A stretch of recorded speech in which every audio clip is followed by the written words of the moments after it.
Это республиканского значения проект.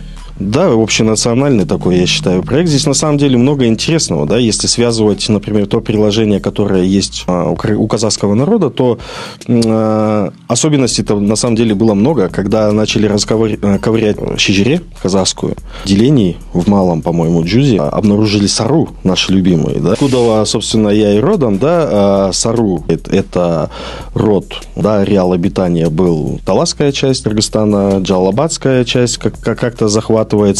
Очень плотные были тесные связи с казахским ханством.